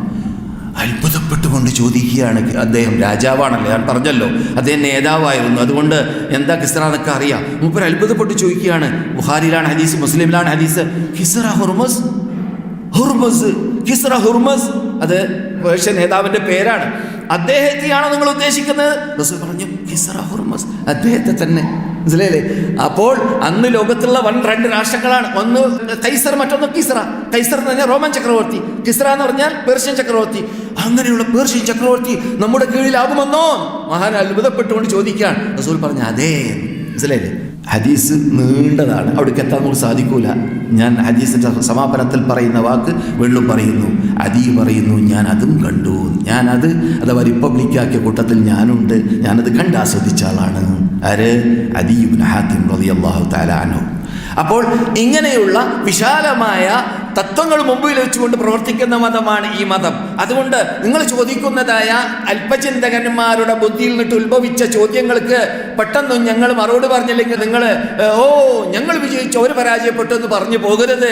ഞങ്ങൾക്ക് മറുപടി പറയാൻ പറ്റുന്നതല്ല. അള്ളയാണ് നിങ്ങളുടെ ചോദ്യത്തിന് മറുപടി പറയുക, റസൂലാണ് നിങ്ങളുടെ ചോദ്യത്തിന് മറുപടി പറയുക. കാരണം ഇത് ഞങ്ങളുടേതല്ല, ഇത് അള്ളാഹുവിൻ്റെതാണ്, അള്ളാഹു ഇറക്കിയ മതമാണ് എന്നതുകൊണ്ടാണ് ഞങ്ങൾ ഇതിനൊക്കെ മറുപടി ആകാശത്തിൽ നിന്നിട്ട് വന്നതുണ്ട്, അത് നിങ്ങൾ കേട്ടോളി എന്ന് പറഞ്ഞുകൊണ്ട് പറയാനുള്ള കഴിവ്, കൽപ്പ്, തൻ്റെ ഇടമൊരുക്കം നമ്മുടെ പ്രബോധകന്മാർക്കും പ്രവർത്തകന്മാർക്കും നമ്മുടെ പണ്ഡിതന്മാർക്കും നമ്മുടെ ദായികൾക്കും ഉണ്ടായിരിക്കണം എന്നതാണ് ഇങ്ങനെയുള്ള ചുട്ട് ചോദ്യങ്ങൾ അല്ലെങ്കിൽ ചുട്ടു മറുപടികൾ പറയുന്നതായ നിരീശ്വരവാദികളോടും നിർമ്മതവാദികളോടും യുക്തിവാദികളോടും ബുദ്ധിപൂജകന്മാരോടൊക്കെ പറഞ്ഞ് സമാധാനിപ്പിച്ച് അല്ലെങ്കിൽ പറഞ്ഞ് മനസ്സിലാക്കി കൊടുക്കേണ്ടത് അത് നമ്മുടെ ബാധ്യതയാണ്. ചുരുക്കത്തിൽ ഇങ്ങനെയുള്ള തെറ്റിദ്ധാരണ പണ്ട് തന്നെ വെച്ച് പുലർത്തുന്നതാണ് എന്ന് ഞാൻ അല്പം മുമ്പ് സൂചിപ്പിച്ചു.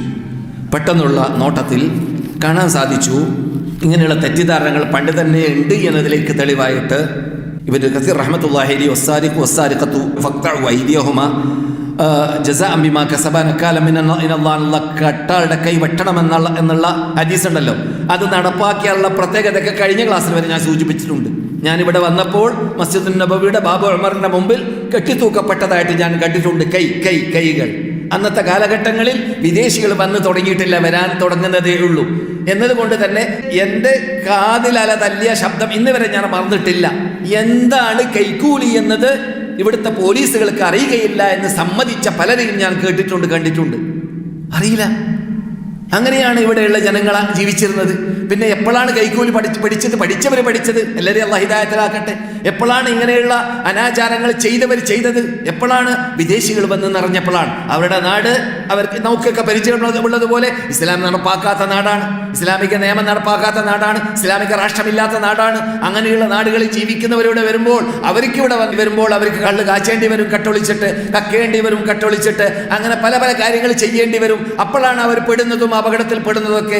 അങ്ങനെയാണ് പിന്നെ തെറ്റുകളൊക്കെ വ്യാപകമായ കാലഘട്ടത്തിൽ വ്യാപകമായത്. ഇതിൻ്റെ പിന്നിൽ പ്രവർത്തിച്ചത് അഥവാ അത് തുടക്കത്തിൽ പറഞ്ഞതുപോലെ എന്തുകൊണ്ട് കമ്മിയായി, എന്തുകൊണ്ട് ശതമാനം കുറഞ്ഞു? അത് ഇപ്പോൾ ഇന്ത്യയിൽ കേരളത്തിൽ 40 മില്യനാണ് ആകെ ജനങ്ങൾ അല്ലേ? 40 മില്യനാണ് ആകെ ജനങ്ങൾ. ഏകദേശം 30-35 എന്നൊക്കെ പറയുന്നുണ്ട്. സൗദി അറേബ്യയിൽ 32 മില്യനാണ്. ഏകദേശം തുല്യതയുള്ള ഈ നാട്. ഇവിടെയുള്ള കൊലകൾ എത്ര, കേരളത്തിലുള്ള കൊലകൾ എത്ര പരിശോധിച്ച് നോക്കുക. എന്നാണ് നിങ്ങൾക്ക് താരതമ്യേന മനസ്സിലാക്കാൻ സാധിക്കും. ആപേക്ഷികമായിട്ട് അങ്ങനെയാണെങ്കിൽ ഇല്ല എന്ന് തന്നെ പറയാം. പിന്നെ കൊന്നാളെ കൊല്ലാന്നുള്ള പ്രശ്നമുണ്ടല്ലോ. സുബ്ഹാനല്ലാഹ്, ഞാൻ ഓർക്കാണ്, ആദ്യമായിട്ട് ഞാൻ ഇസ്ലാമിക് യൂണിവേഴ്സിറ്റി വിദ്യാർത്ഥിയായിരുന്ന കാലഘട്ടങ്ങളിൽ കോളേജിൽ നിന്നിട്ട് ജദ്ദിയിലേക്ക് ഒരു പോക്ക് പോയി. അപ്പോൾ അവിടെയുള്ള എംബസിയിലെ അംബാസഡർമാരൊക്കെ ഒരു സ്ഥലത്ത് ഒരുമിച്ച് കൂടി. അവിടെയുള്ള നേതൃത്വങ്ങൾ, വിദേശത്തുനിന്ന് വന്നുകൂടിയതായ ആ നേതൃത്വങ്ങളൊക്കെ ഒരു സ്ഥലത്ത് ഒരുമിച്ച് കൂടി. ഞാനും അവിടെ ചെന്നു, എന്താ സംഭവം എന്നറിയാൻ വേണ്ടി. നോക്കുമ്പോൾ അവിടെ കൊന്ന ഒരു വ്യക്തിയെ വധിക്കുക എന്ന ഹദ് നടപ്പാക്കാണ്. നാട്ടിൽ പരിചയമില്ലാത്തതും ഇവിടെ പുതുതായിട്ട് അവർ കാണുന്നതുമായതുകൊണ്ട് എല്ലാവർക്കും കാണാൻ പോതി. അങ്ങനെ കാണാൻ വേണ്ടി അവർ കൂട്ടമായിട്ട് വന്നു. അങ്ങനെ സുബ്ഹാനല്ലാഹ്, എന്താ സംഭവിച്ചത്? കൊല്ലാൻ വേണ്ടി ആരാച്ചൻ ആംബുലൻസിൽ നിന്നിട്ട് വാളുമായി ഇറങ്ങിയിട്ട് കൊല്ലാൻ വേണ്ടി പോകുന്നതിന് മുമ്പായിട്ട് മൂപ്പർക്ക് ഓർഡർ ഉണ്ട്, കൽപ്പനയുണ്ട്. എന്ത്? ഇവിടെ അനൗൺസ് ചെയ്യുന്നതായ ഖാദിയുടെ കൽപ്പന കേൾക്കണമെന്ന്. ഖാദി അവിടുന്ന് അനൗൺസ് ചെയ്യാൻ ആരംഭിച്ചു. ഇന്ന വ്യക്തി ഇന്ന സ്ഥലത്ത് വെച്ചിട്ട് കൊന്നു. അത് കാരണത്താൽ അദ്ദേഹത്തിന്റെ കൊല ഞങ്ങളുടെ കോർട്ടിൽ വെച്ചിട്ട് സ്ഥാപിക്കപ്പെട്ടു. അതുകൊണ്ട് അദ്ദേഹത്തിന്റെ തല ഇപ്പോൾ അല്ലാഹു ഖുർആനിൽ പറഞ്ഞതായ ആ വിധി അനുസരിച്ചിട്ട് വിധി ഓതിയിട്ട് അദ്ദേഹത്തിനെ കൊല്ലാൻ വേണ്ടി തീരുമാനിച്ചിരിക്കുകയാണ് എന്ന് പറഞ്ഞ് അവസാനിക്കുമ്പോഴാണ് ആരാച്ചൻ ആ പൊക്കിയതായ കൈ താഴ്ത്തുക.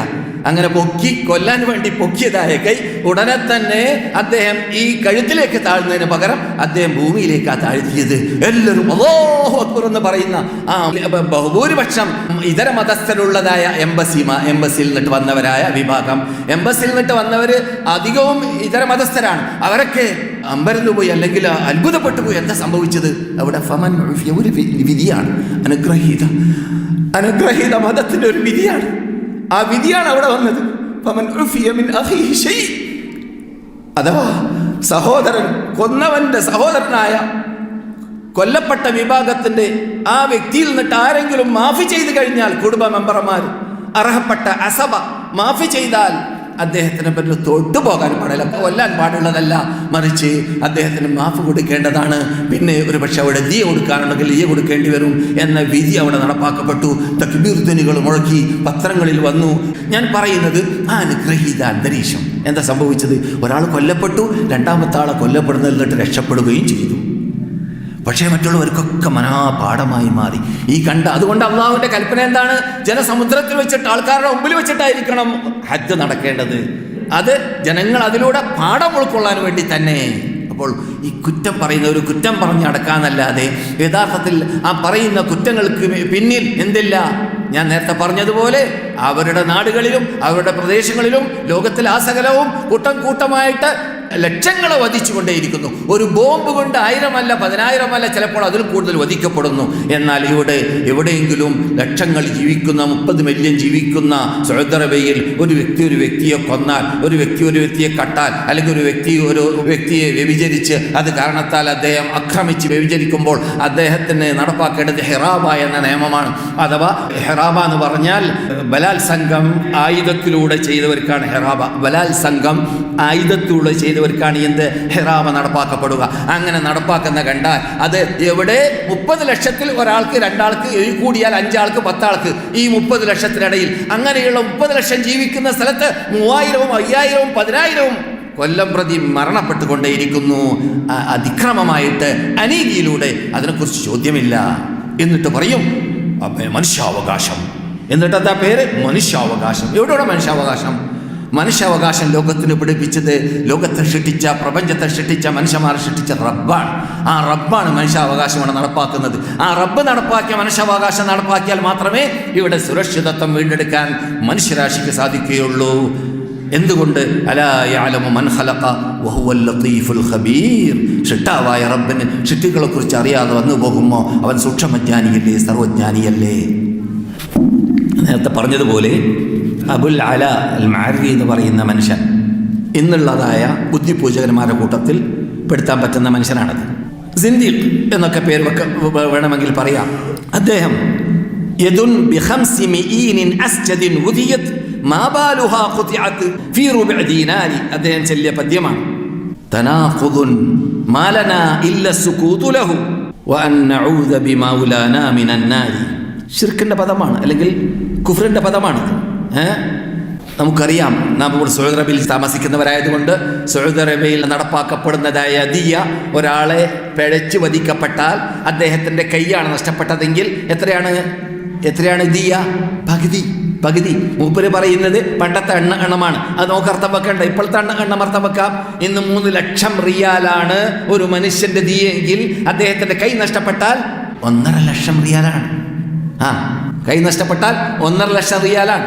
അപ്പോൾ ഒരു കൈക്ക് ദിയായിട്ട് അരദിയ നൽകുമെങ്കിൽ 1.5 ലക്ഷം ഇന്നത്തെ ഭാഷയിൽ. എന്തേ 1/4 ദീനാറ് കട്ടാൽ ആ കയ്യിനെ വെട്ടുന്നു? എന്ത് ബുദ്ധിയാണത്? ഇസ്ലാമിനെ കുറ്റം പറയാണ്. 1/4 ദീനാറ് കട്ടാൽ എന്ത് വേണം? കൈ വെട്ടണം. എന്തേ 1/4 ദീനാറ് ഇസ്ലാം നിർണയിച്ചത്? അതിനേക്കാളും കൂടുതൽ നിർണയിച്ചാലേ പറ്റൂല. ഇസ്ലാം നിർണയിക്കുന്ന ഏറ്റവും ചെറിയ സംഖ്യയാണ്. കാരണം എത്ര തന്നെ കൂടുതൽ നിർണയിച്ചാൽ അത്ര അതുവരെ കക്കാലോ നോക്കും. മനസ്സിലായോ? ഏത് ഒരു 10 ദീനാറ് കട്ടാൽ കൈവെട്ടണമെന്ന് തീരുമാനിച്ചാൽ 5 ദീനാറ് ഏതായാലും കക്കാൻ തീരുമാനിക്കും. ഒരു ദിവസം 2 ദിവസത്തെ ചിലവൊക്കെ കഴിയല്ലോ.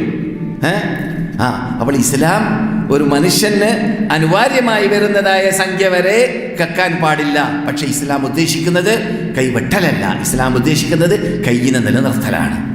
എല്ലാ കൈകളും സുരക്ഷിതമായിട്ട് നിൽക്കണം. അതുകൊണ്ട് കൈ പൊക്കുമ്പോൾ, താഴ്ത്തുമ്പോൾ, പ്രവർത്തിക്കുമ്പോൾ അള്ളാഹ് കൽപ്പിച്ചോ റസൂൽ കൽപ്പിച്ചോ എന്നത് ചിന്തിക്കണം. നന്മയിലേക്കാവട്ടെ തിന്മയിലേക്കാവട്ടെ, അതാണ് ഈ കൈയിന്റെ പ്രത്യേകത. അതാണ് ഈ മുസ്ലിമിന്റെ പ്രത്യേകത. അതാണ് മുസ്ലിമിന്റെ ജീവിതത്തിന്റെ പ്രത്യേകത. പക്ഷേ നേരെ മറിച്ച് ജയിൽ പുള്ളിയാക്കാൻ തീരുമാനിച്ചപ്പോൾ ഇവിടെയല്ല. നാം പലപ്പോഴും ലോകത്തിൽ പലയിടങ്ങളിൽ കേൾക്കുകയാണ്, എന്തെങ്കിലും കുറ്റം ചെയ്താൽ പെട്ടെന്ന് പിടിച്ച് ജയിലിലേക്ക് കൊണ്ടുപോകാം. ജയിലിൽ കൊണ്ടുപോകാം. ഏതുവരെ? ഹുദൂദ് വരേക്കും. സൗദി അറേബ്യയിൽ കാണുന്നത് പോലെ നിയമം നടപ്പാക്കപ്പെടുന്നവരേക്കും. നിയമം നടപ്പാക്കലില്ല. കൈക്കൂലിയിലൂടെയോ അല്ലാതെയോ കുറച്ചു കാലം കഴിഞ്ഞാൽ മൂപ്പര് പുറത്തു വരും. എന്ത് തെറ്റ് ചെയ്താൽ, ഒരാളെയല്ല കൂട്ടക്കൊല നടത്തിയാലും കുറച്ചു കാലം കഴിഞ്ഞാൽ പുറത്തു വരും. അങ്ങനെയല്ലേ കാണാറുള്ളത്. അതുകൊണ്ട് തന്നെ എന്തില്ല, കൈക്കുളം കാര്യക്കാരനുള്ള തീരുമാനമാണ് നമ്മുടെ കോമിനുള്ളത്. പലർക്കും, എല്ലാവരും കുറിച്ചല്ല.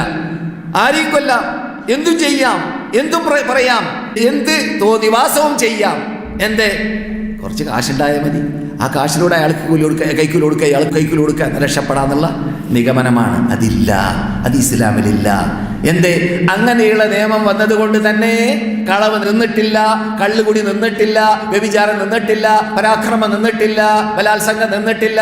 അത് നിർത്താൻ സാധിക്കുന്നതുമല്ല, ഇതുവരെ സാധിച്ചിട്ടുമില്ല. ലോകത്തിൽ എവിടെയും സാധിച്ചതായിട്ട് വിവരം ഇല്ല. ഇത് കണ്ടു സഹിക്കാൻ പറ്റുന്നില്ല ഇസ്ലാമിനെ മനസ്സിലാക്കാത്തവർക്ക്. സൗദി അറേബ്യയിൽ അവസാനത്തെ ഖൽഅ എന്ന് നാം വിശേഷിപ്പിക്കാറുള്ള നാട് ഇത് മാത്രമേ ഉള്ളൂ. ഇസ്ലാമിക നിയമം നടപ്പാക്കുന്ന നാടായിട്ട് ശേഷിക്കുന്നത് സൗദി അറേബ്യ മാത്രമേ ഉള്ളൂ. നിയമം കുറച്ച് ദിവസങ്ങൾക്ക് മുമ്പ് വരേക്കും നാം വായിച്ചു. എന്ത്? ബലാത്സംഗം ചെയ്തവരെ 3 യുവാക്കളെ പിടിച്ചു കൊന്ന വാർത്ത നിങ്ങൾ വായിച്ചു കാണും. അങ്ങനെയുള്ള നിയമങ്ങൾ വരുമ്പോൾ സുരക്ഷിതത്വത്തോടു കൂടി നല്ലൊരു ശതമാനം കുട്ടികൾക്ക് മദ്രസയിലേക്ക് പോകാൻ പറ്റും, സ്കൂളിലേക്ക് പോകാൻ പറ്റുന്നു, പട്ടണത്തിലേക്ക് പോകാൻ പറ്റുന്നു, എവിടെയും പോകാൻ പറ്റുന്നു. നിയമം നടപ്പാക്കിയില്ലെങ്കിലോ മറ്റു നാടുകളിൽ സംഭവിക്കുന്നത് പോലെ ശതമാനം വർദ്ധിക്കുന്നു. എന്തിന്റെ ശതമാനം? ബലാത്സംഗത്തിന്റെ ശതമാനം. എന്തിന്റെ ശതമാനം? തെറ്റുകളുടെയും അക്രമങ്ങളുടെയും അനീതികളുടെയും ശതമാനം വർദ്ധിച്ചു കൊണ്ടേയിരിക്കുന്നു. അല്ലാഹു ഖുർആനിൽ പറഞ്ഞതുപോലെ വലക്കും ഫിൽ ഖിസാസി ഹയാത്തുൻ യാ ഉലിൽ അൽബാബ്, നിങ്ങൾക്ക് സുരക്ഷിതത്വമുള്ളതായ നല്ല വിജയകരമായ ജീവിതം കൈവരുത്താൻ സാധിക്കുന്നു. ബുദ്ധിജീവികളെ, ഖിസാസ് എന്ന ഈ നിയമം നിങ്ങളുടെ ജീവിതത്തിൽ നിങ്ങൾ നടപ്പാക്കുമ്പോൾ എന്ന് റബ്ബുൽ ഇസ്സത്ത് ജല്ല ജലാലു വിശുദ്ധ ഫുർഖാനുൽ അദീമിൽ പറയുന്ന ശൈലി ഇവിടെ സ്മരണീയമാണ്. എന്നാൽ ഈ പദ്യം നിങ്ങൾ കേൾപ്പിച്ചത് കൊണ്ട് അദ്ദേഹത്തിന് മറുപടിയായിട്ട് നമ്മുടെ നേതാക്കൾ പറഞ്ഞതായിട്ട് കാണാൻ സാധിച്ചു. ഇസ്സുൽ അമാനതി അദ്ലാഹാ വഅർഖസുഹാ ദുല്ലുൽ ഖിയാനതി ഫഫ്ഹം ഹിക്മത്തൽ ബാരി. എന്തേ? നിനക്ക് അമാനത്തിന്റെ ഇസ്സത്ത് എത്രമാത്രമുണ്ട്. സുരക്ഷിതത്വമുള്ള കൈ, അതിന് അഭിമാനമുണ്ട്, അതിനെ സംരക്ഷിക്കപ്പെടണം എന്നതുകൊണ്ടാണ്. ഖിയാനത്തുള്ള അഥവാ വഞ്ചിക്കുന്ന കൈയായി മാറിയാൽ അത് നിന്യതയുള്ള കൈയാണ്, അതുകൊണ്ടാണ് വെട്ടേണ്ടി വരുന്നത് എന്ന് അങ്ങനെ ചോദിച്ചതായ അബുൽ അല അൽ മാരി എന്ന് പറയുന്നതായ ആ ബുദ്ധിപൂജകന് മറുപടി നൽകിയിട്ടുമുണ്ട് നമ്മുടെ നേതാക്കൾ. ചിലർ ഈ പദ്യത്തെ അഥവാ ലാസ്റ്റ് പറഞ്ഞതായ മറുപടിയെ അൽ ഖാദി അബ്ദുൽ വഹാബിലേക്ക് ചേർത്തിരിക്കുകയാണ്. ഏതായാലും നമ്മുടെ നേതാക്കൾ, നമ്മുടെ പണ്ഡിതന്മാർ പറഞ്ഞ മറുപടിയാണത്. സഹോദരന്മാരെ, സഹോദരികളെ, ഇവിടെ ഈ സന്ദർഭത്തിൽ നാം മനസ്സിലാക്കേണ്ടത് അല്ലാഹു സുബ്ഹാനഹു വ തആല ഈ നിയമങ്ങൾ ഇവിടെയുള്ള സൗദി അറേബ്യയിലുള്ള ലോകത്തിലെല്ലായിടങ്ങളിലും ഉണ്ടാവണമെന്ന് നമുക്ക് പൂതിയുള്ള കട്ടവരുടെ കൈ വെട്ടലാവട്ടെ, അല്ലെങ്കിൽ കൊന്നവരെ കൊല്ലലാവട്ടെ, അല്ലെങ്കിൽ വ്യഭിചരിച്ചവരെ അവർക്ക് ശിക്ഷാ നടപടിയിൽ കൈകൊള്ളുകലാവട്ടെ, ഇതൊക്കെ ഇവിടെ ഖുർആൻ ഇറക്കിയതിലൂടെയോ സുന്നത്ത് വിവരിച്ചതിലൂടെയോ ഉദ്ദേശിക്കപ്പെടുന്നത് തമഅൻ ലിഹാദിഹിൽ അഷ്യാ എന്ന് മനസ്സിലാക്കരുത്. ഞങ്ങൾക്ക് എന്തോ ഇഷ്ടം എന്ത് ഇവിടെ ഹുദൂദ് നടപ്പാക്കിക്കൊണ്ടേയിരിക്കണം എന്ന് ഞങ്ങൾക്ക് പൂതിയല്ല, ആളെ കൊല്ലണമെന്ന് പൂതിയല്ല, കൊന്നാളെ പിടിച്ച് കൊല്ലണമെന്ന് പൂതിയല്ല, മറിച്ച് ഞങ്ങളുടെ ലക്ഷ്യം അഥവാ മുസ്ലിങ്ങളുടെ ലക്ഷ്യം ഇത് നിർമ്മാർജ്ജനം ചെയ്യണം. ഏത് കൊല സംഭവിക്കുക, ഏത് വ്യഭിചാരം സംഭവിക്കുക, ഏത് കളവ് സംഭവിക്കുക, ഏത് കള്ളുകൂടി സംഭവിക്കുക, ഇതൊക്കെ ഇവിടുന്ന് നിർമ്മാർജ്ജനം ചെയ്യണം എന്നതാണ് ഇസ്ലാം ഉദ്ദേശിക്കുന്നത്. സഹോദരന്മാരെ, സഹോദരികളെ, നിങ്ങൾ പരിശോധിച്ച് നോക്കുക. അത് അങ്ങനെയല്ല എന്ന് പറയാൻ കാരണം വ്യഭിചാരം, ഒരാൾ വ്യഭിചരിച്ചു എന്ന് തീരുമാനമെടുത്തു കഴിഞ്ഞാൽ അദ്ദേഹത്തിനെ പിടിച്ച് ശിക്ഷിക്കണമെന്ന് ഇസ്ലാം പറയുന്നു. ഈ പിടിച്ച് ശിക്ഷിക്കുന്നതിന് മുമ്പ് വ്യഭിചരിച്ചു എന്ന തത്വമായിട്ട് ഒരാൾ വന്നാൽ ഇസ്ലാം എന്താ പറയുന്നത്? 4 ആള് അദ്ദേഹം വ്യഭിചരിക്കുന്നത് കണ്ടിരിക്കണം. ആ 2 വ്യക്തി വ്യഭിചരിക്കുന്നത് കണ്ടിരിക്കണം, കണ്ണുകൊണ്ട് കണ്ടിരിക്കണം. വ്യക്തമായിട്ട് ഇപ്പോൾ ഇവിടെ പറയാൻ ഞാൻ ഉദ്ദേശിക്കുന്നില്ല, അത്രയും വ്യക്തമായിട്ടാണ് ഫുഖഹാക്കൾ അതിനെക്കുറിച്ച് വിശദീകരിച്ചിട്ടുള്ളത്. 4 ആൾ കണ്ടിരിക്കണം. അതാണ് ഇസ്ലാം ഉദ്ദേശിക്കുന്നത്, ജനങ്ങളെ വഷളപ്പെടുത്തലല്ല. ഉമറുൽ ഖത്താബിനെ കുറിച്ച് മക്കാരിമുൽ അഖ്ലാഖി എന്ന ഖറായിത്തിയുടെ ഗ്രന്ഥത്തിൽ കാണാൻ സാധിച്ചു. അദ്ദേഹം ബാബുൻ യുസ്തഹബ്ബു ലിൽ മർഇ സത്റു ഔറത്തി അഖീഹി എന്ന ഒരു ബാബിന്റെ താഴെ ഖറായിത്തി എഴുതുകയാണ് ഉമറിന്റെ ഒരു കഥ റളിയല്ലാഹു തആല അൻഹു. ഉമർ ഇബ്നുൽ ഖത്താബ് റളിയല്ലാഹു തആല അൻഹു അവർ ഖലീഫയായിരുന്ന കാലഘട്ടത്തിൽ, അമീറുൽ മുഅ്മിനീനായ കാലഘട്ടത്തിൽ ചോദിച്ചു പോലും സദസ്യരോട്, ഞാൻ ഒരു വ്യക്തിയെ വ്യഭിചരിക്കുന്ന കണ്ടു എന്ന് നിങ്ങളോട് പറഞ്ഞാൽ നിങ്ങൾ എന്ത് തീരുമാനമെടുക്കും? അലി ഇബ്നു അബീ താലിബ് എണീറ്റ് നിന്നിട്ട് പറഞ്ഞു, നിങ്ങൾ ആ പറഞ്ഞതിന് ഇവിടെ സാക്ഷികളെ 4 പേരെ കൊണ്ടുവന്നിട്ടില്ലെങ്കിൽ നിങ്ങളിവിടെ പിടിച്ച് ഇട്ടിക്കും 80 അടി. ആരോടാ? ഖലീഫയോട്. നിങ്ങളെ പിടിച്ച് 80 അടി ഞങ്ങൾ അടിക്കും. ഇതാണ് ഇസ്ലാം. ഇസ്ലാം ഉദ്ദേശിക്കുന്നത് സുരക്ഷിതത്വത്തോടു കൂടി ഇവിടെ മനുഷ്യരാശി ജീവിക്കണം എന്നതാണ്. അതുകൊണ്ട് ജനങ്ങൾ വ്യഭിചരിക്കാതിരിക്കാൻ വേണ്ടിയുള്ള എല്ലാ കളമൊരുക്കൽ ഇസ്ലാം നൽകി.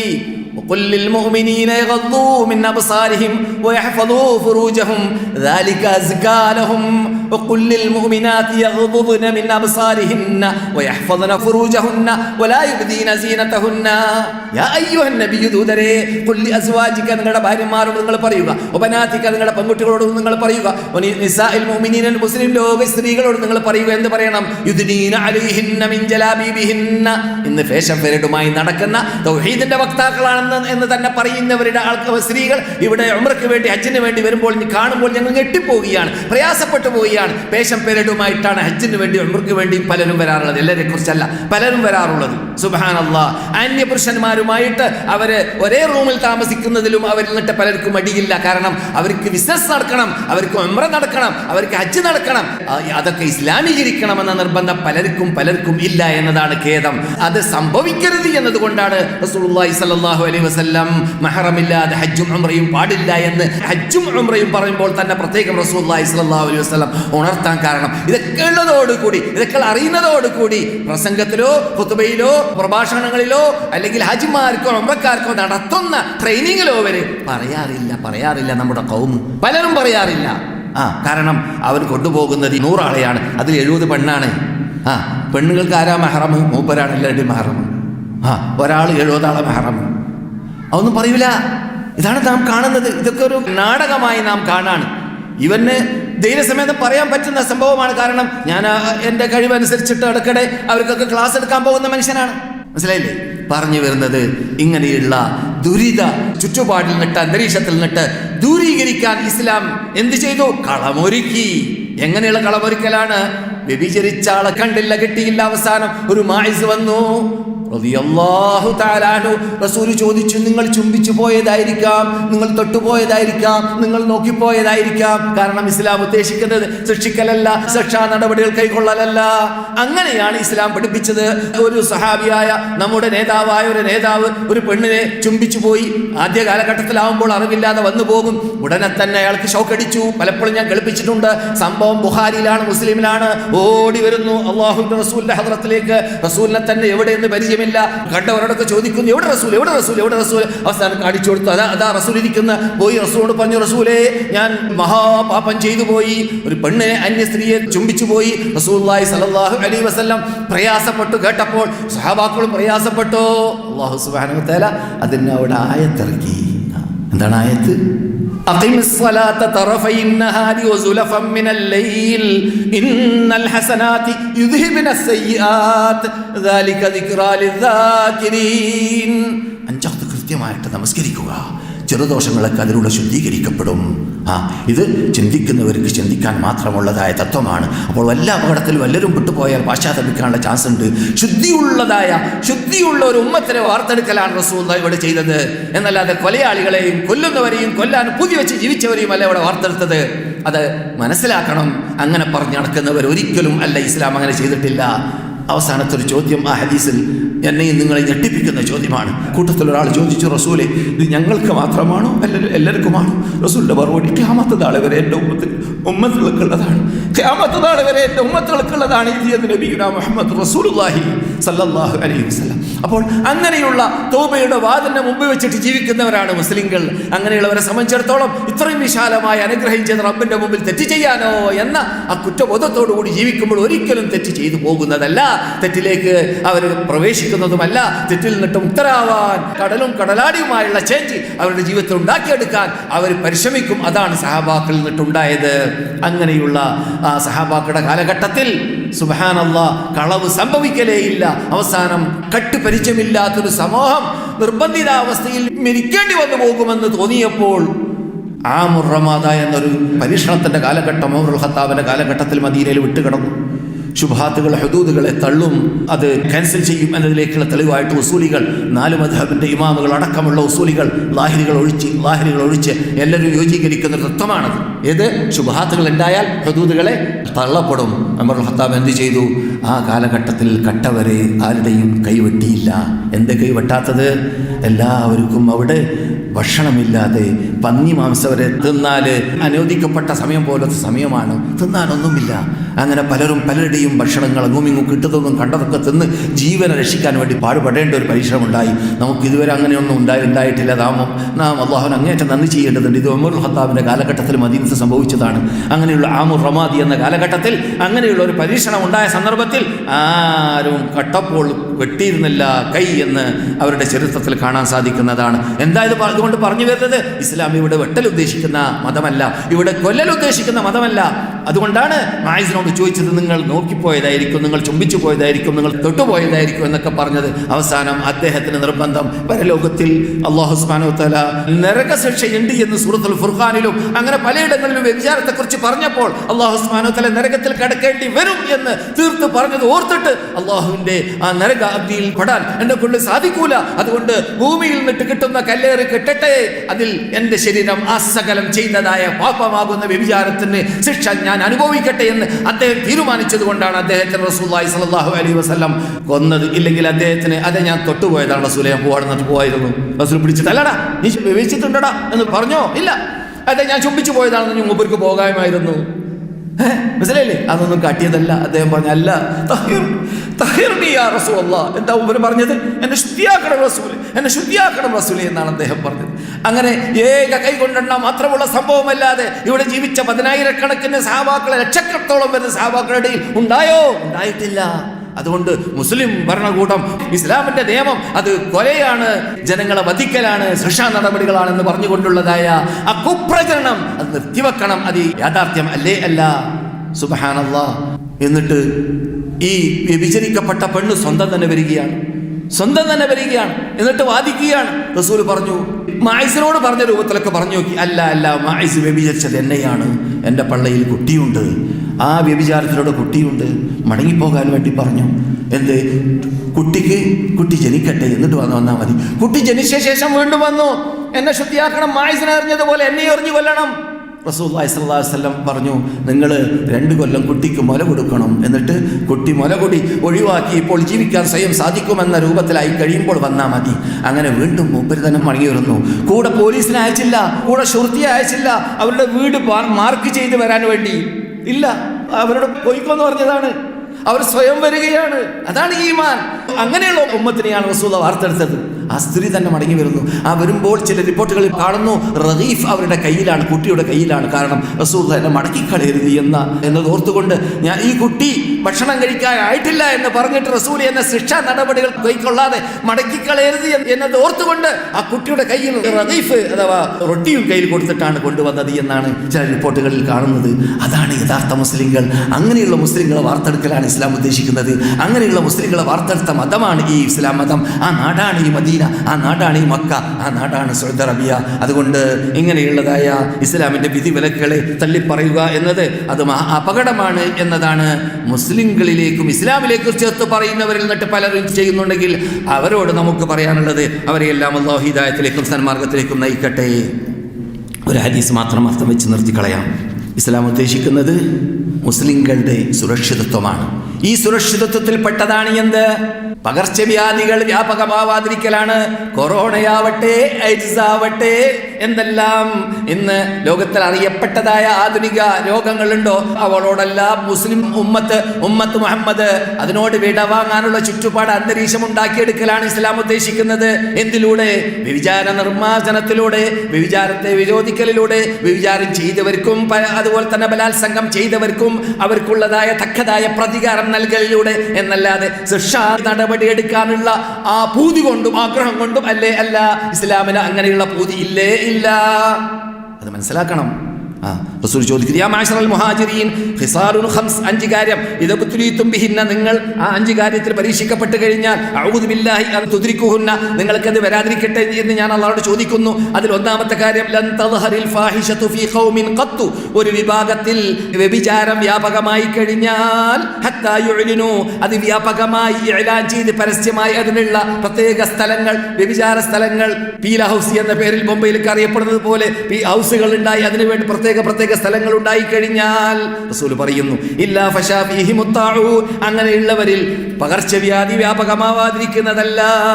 വൽ ഔജാഉ അല്ലതി ലം തകും മദത് ഫി അസ്ലാഫിഹിം, നിങ്ങൾക്ക് മുമ്പുള്ളതായ ഉമ്മകളിൽ ഇല്ലാത്തതായ പുതിയ സ്പെഷ്യൽ അന്ന് കേട്ട് പരിചയമില്ലാത്ത രോഗങ്ങൾ വ്യാപകമാവുകയും ചെയ്യും.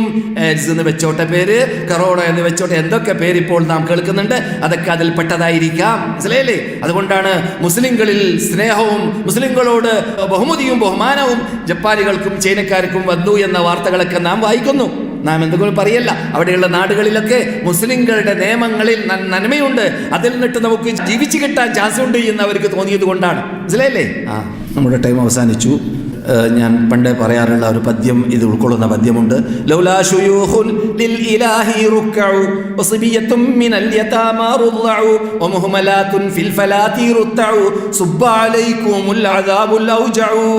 ലൗലാ ശുയൂഖുൻ ലിൽ ഇലാഹി റുക്ഉ, ഇവിടെ കൂനായിട്ട് വടിയും കുത്തിപ്പോയി പള്ളിയിൽ പോയി നിസ്കരിക്കുന്നതായ വയസ്സന്മാരും തള്ളമാരും ഇല്ലെങ്കിൽ, അതുപോലെ തന്നെ വസിബിയത്തുൻ ലിൽ യതാമാ റുദ്ഉ, മുലയൂട്ടുന്നതായ യതീം മക്കളൊക്കെ ഇവിടെ ചെറിയ കുട്ടികളൊക്കെ ഇല്ലെങ്കിൽ, അതുപോലെ തന്നെ മുഹമ്മലാത്തും ഫിൽ ഫലാത്തി റുത്ഉ, ഇവിടെ മേഞ്ഞുകൊണ്ടിരിക്കുന്നതായ ഒട്ടകങ്ങളും ആടുകളൊക്കെ മരുഭൂമിയിൽ ഇല്ലെങ്കിൽ, സുബ്ബ അലൈകുമുൽ അദാബുൽ ഔജഉ, നിങ്ങളിലേക്ക് അല്ലാഹു ശിക്ഷ ഇറക്കിയിരുന്നേനെ. അപ്പോൾ നമ്മളൊക്കെ മനുഷ്യന്മാരായിട്ട് ഇവിടെ 2 കാലിന്റെ മീതെ നടക്കുന്നത് നമ്മുടെ പവർ കൊണ്ടല്ല, മറിച്ച് അല്ലാഹു സുബ്ഹാനഹു വ തആല നമുക്ക് ചെയ്ത അനുഗ്രഹമാണ്. മറ്റുള്ളവരിലൂടെ നമ്മെ അല്ലാഹു അനുഗ്രഹിക്കുന്നു എന്ന് കവി പറഞ്ഞത് വളരെ യാഥാർത്ഥ്യമാണ്.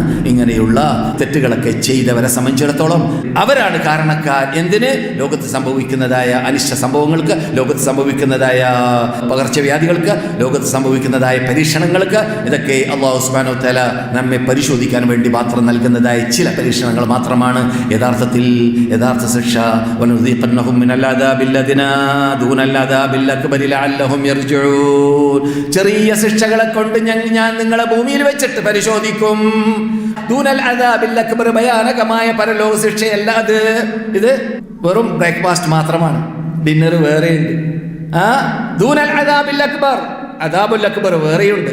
എന്തിനാണ്? നിങ്ങൾ മടങ്ങാൻ വേണ്ടി സത്യത്തിലേക്ക് എന്ന് ഖുർആൻ പറഞ്ഞതായ ആ തത്വം മുമ്പിൽ വെച്ചുകൊണ്ട് ജീവിച്ചാൽ മതി. അതിന് അല്ലാഹു നമുക്ക് തൗഫീഖ് നൽകുമാറാവട്ടെ. ഇതുവരെ പറഞ്ഞതിൽ നിന്നിട്ട് നമ്മുടെ ജീവിതത്തിൽ പകർത്തേണ്ട ഭാഗങ്ങൾ പകർത്താൻ അല്ലാഹു തൗഫീഖ് നൽകുമാറാകട്ടെ. വല്ല തെറ്റുകുറ്റങ്ങൾ വന്നു പോയിട്ടുണ്ടെങ്കിൽ അല്ലാഹു പുറത്തു തരുമാറാകട്ടെ. അല്ലാഹു സുബ്ഹാനഹു വ തആല മുസ്ലിങ്ങളുടെ ഇടയിൽ ഉണ്ടായതായ സാർവ മുസ്ലിങ്ങളാവട്ടെ മനുഷ്യരാശിയുടെ ഇടയിലാവട്ടെ ഉള്ളതായ സാർവ രോഗങ്ങൾ, അത് ഏത് രൂപത്തിലുള്ള പരീക്ഷണങ്ങൾ രോഗങ്ങളോ ആവട്ടെ, ആ രോഗങ്ങളെയെല്ലാം അല്ലാഹു സുബ്ഹാനഹു വ തആല ദൂരപ്പെടുത്തട്ടെ. പരീക്ഷണങ്ങളിലെല്ലാം വിജയിച്ചുകൊണ്ട് അല്ലാഹുവിലേക്ക് മടങ്ങാൻ അല്ലാഹു മുസ്ലിം ലോകത്തിനും അല്ലാത്തവർക്കും തൗഫീഖ് നൽകുമാറാകട്ടെ. اللهم اعز الاسلام والمسلمين واذل الشرك والمشركين وانصرنا على القوم الكافرين. اللهم من ارادنا واراد الاسلام والمسلمين واراد بلاد الحرمين واراد علماء وحكام بلاد الحرمين سوءا فاشغله في نفسه واجعل تدبيره يا حي يا قيوم. ربنا آتنا في الدنيا حسنة وفي الآخرة حسنة وقنا عذاب النار. اللهم اجعل جمعنا هذا جمعا مرحوما وتفرقنا من بعده تفرقا معصوما ولا تجعل منا ولا فينا ولا معنا شقيا ولا مطرودا ولا محروما. وآخر دعوانا الحمد لله رب العالمين. السلام عليكم ورحمة الله وبركاته.